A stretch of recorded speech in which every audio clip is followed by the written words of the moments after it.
जब भी हम ऐसी कोई ग़िज़ा खा लेते हैं जिसमें किसी वजह से बैक्टीरिया, वायरस, फंगस या पैरासाइट जैसे छोटे छोटे जरासीम हो तो हमें उल्टी या दस्त होने लगते हैं और इसी हालत को हम कहते हैं फूड पॉइजनिंग हो जाना। ये जरासीम हमारे खाने को खराब करके उसे जहरीला बना देते हैं। फूड पॉइजनिंग की अलामात कुछ इस तरह हो सकती हैं: बार बार दस्त आना, उल्टी आना, पेट में दर्द और मरोड़ उठना, बुखार आ जाना, सर दर्द होना, बहुत ज्यादा कमजोरी महसूस होना। फूड पॉइजनिंग किन किन वजूहात से हो सकती है?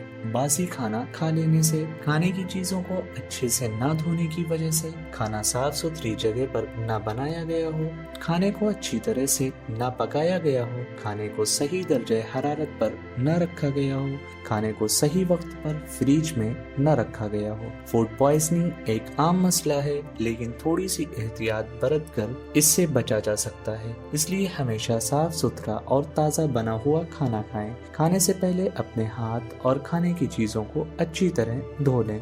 अगर कभी उल्टी, दस्त के साथ तेज बुखार हो जाए तो फौरन डॉक्टर से रुजू करें। और हाँ, फूड पॉइजनिंग किसके लिए हो सकती है खतरनाक, ये जानने के लिए देखें हमारी अगली वीडियो। हमारी इस वीडियो को लाइक करें और चैनल को सब्सक्राइब करना ना भूलें।